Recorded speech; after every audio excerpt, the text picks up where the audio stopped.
Hey gang, should be regular content this weekend, uh, and going forward, not like last weekend. Um, I wanted to talk about should rivals retire characters.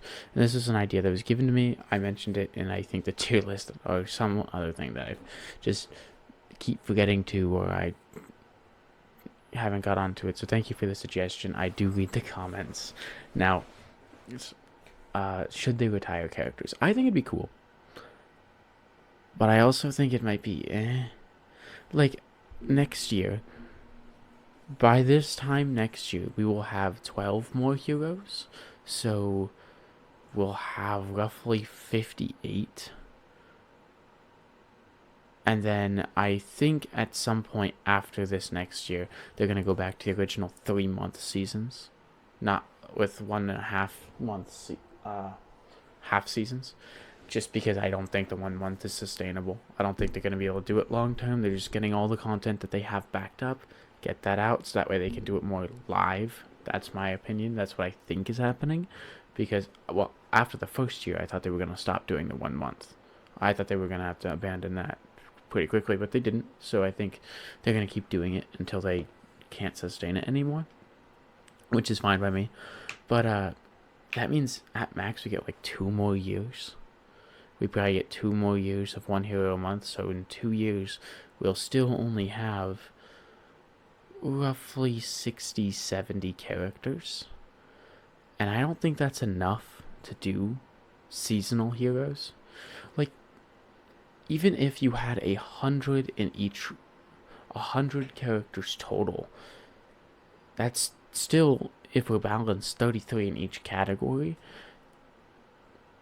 If you were going to limit that at any amount, you either do it equally and you only play with 20 of the 33 heroes in one season. And what I mean by that is like season 1, the full roster has been available, but like they took some of the maps out of comp. Maybe seasonally they'll take a certain amount of heroes out for comp.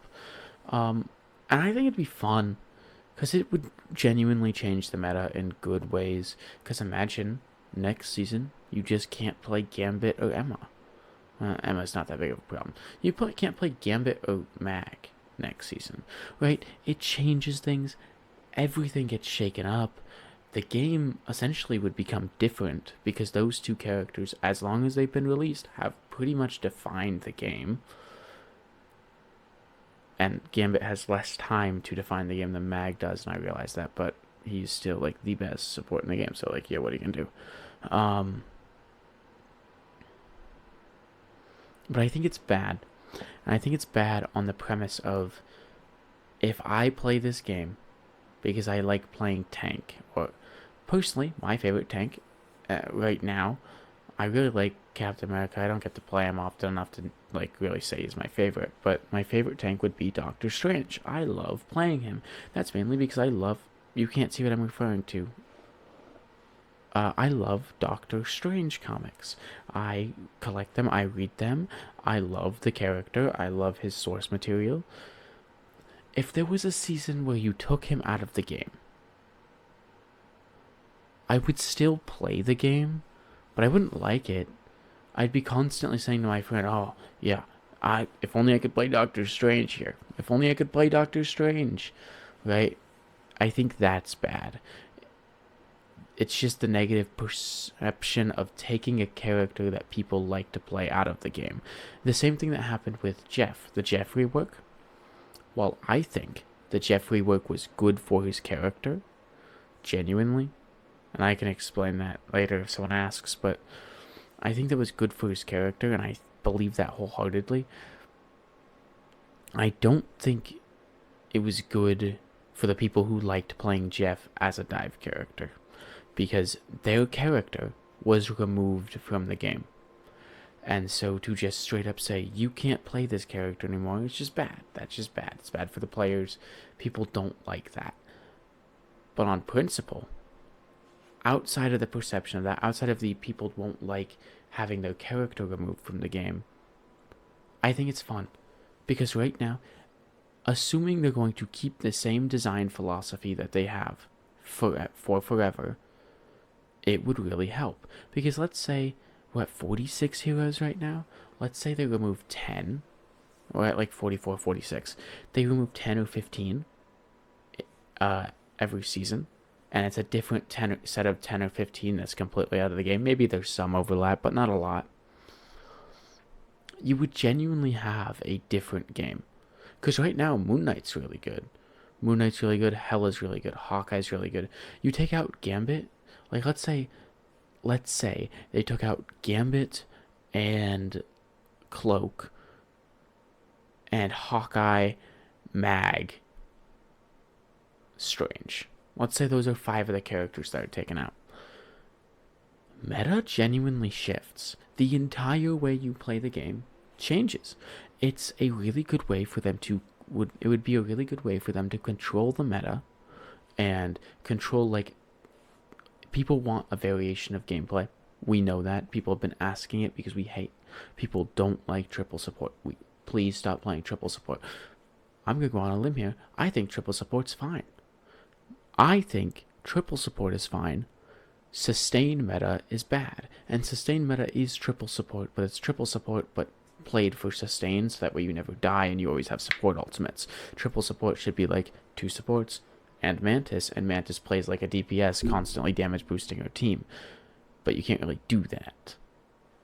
Like, you can in higher ranks, but you can't really do that in the lower ranks, so people play triple support with 3 supports who can just keep you alive the longest. Triple support should be played with 2 supports, 2 like main supports, like how there's main tanks, main supports, and an Atom, who plays as an off-angle DPS with high sustain, or he goes with another DPS on an off-angle and gives them sustain as well, and then also has team utility.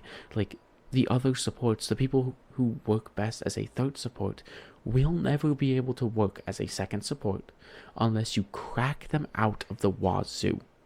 Imagine you don't touch Mantis's damage, speed boost, damage boost, or sleep. Don't touch anything about her kit. Just crank up her healing a bunch and crank up the healing of her ultimate. It's insane. Mantis would genuinely be the best support in the game. Do the same thing with Atom. Give him 5 charges of his healing and make it heal more. And then don't change anything else. Make his ult like a healing pool. Like, wherever he pops it, there's a little bit of healing there. 100 per second, just like the Jeff ult. Genuinely would be the best in the game because you wouldn't need anything else. And it wouldn't prevent people from playing triple support. Like, they would still play triple support and that character. So we know the meta is defined by certain characters. We know changing those certain characters or boosting other characters to that level is not going to fix that unless you, like, crash everyone's power to the floor. Like, remove all your power scaling and just crash everyone to the floor and then go back to... Then you can raise it from there. Like, put everyone at square one again. No, nothing's going to change about that. So, removing characters seasonally, changing which characters are seasonally available, and only for comp. What characters are only available on comp. In Quick Match, you could still play everybody you wanted, but specifically talking about competitive, I think it would change the meta. I genuinely think that would be the only thing. Because, let's say you get rid of those people. I think support sustain meta would still be pretty strong, but you got rid of a lot of the poke, which means now you can play Brawl. Brawl is suddenly way more viable than it was. You can play Dive now because Gambit is not there anymore. Gambit, Cloak, and Dagger, 2 of the ones with more flexibility around Dive, they're gone. Like, you still have Invis, but, like, if you remove characters, I also think it gives them more time to, like, less volatile, so, like, they can take them out and they can go really inspect them instead of doing, like, quick hot fixes, like, oh, 400 plus ultimate charge, shoot, that didn't work, 300 ultimate charge, that didn't work, 2 less healing on your ability, shoot, that didn't work, we'll leave you for now you do 3 less damage, shoot, it didn't help. Like, instead of doing quick little hot fixes like that, it would give them the opportunity to take that character and genuinely change them in a way that might make them better. But overall, I think taking a character out of the game, and most players play competitive. They play competitive because they like to rank up, they like to win. Taking that character away from them is a bad idea. They won't like it. It's going to be bad for your game. It's going to be bad for the community. And that's pretty much it. Like, there's not much else to do about that. And then it's probably going to be bad for the power scaling too. It might change the meta, but it might make the meta worse. Ultimately, I don't think they should. I don't think they will. But it would be cool. And personally, I don't know if I would be the most upset. It wouldn't keep me from playing personally, because I still think the game is really fun. I know more than like, I have 8 characters lowered right now. I've got 3 counts. So unless they remove all 8 of those, and even if they do remove all 8 of those, well, I've got 3 count, 5 lowered. I'm not. Even if they remove all 8 of those, I can still play other people. Like, I can play Captain America. I can play Groot. I'm not the best at them. They're not my best characters. I've put in a max amount of hours. I think I've got like 18 on Groot, so I'm close to Lord. I've only got about 10 to 15 on Cap and Thing, but I can play other tanks. I just don't like to all the time. And it would get me to play more things. It wouldn't stop me from playing the game. But it would probably stop other people from playing the game. And it would give it a bad reputation. As like, oh, you're taking away our character. You're keeping us from playing what we want to play in a game that's supposed to be for casual players, in a game that's supposed to be more flexible. I don't know. I think it's a good idea. I think it'd be fun. I think it's a bad idea. I think it's a bad idea for them to do it, and I don't think they will. But I think it'd be fun. I think it'd be interesting, and I wouldn't be too mad if it happened. I would just kind of, hands off the wheel. I'd still play the game. I'd wait and see. But yeah, that's my thoughts on that. Thank you for the video suggestion. If you're still watching, like, comment, subscribe, all the things. I'd love to see you around more. See ya. Wet Willy.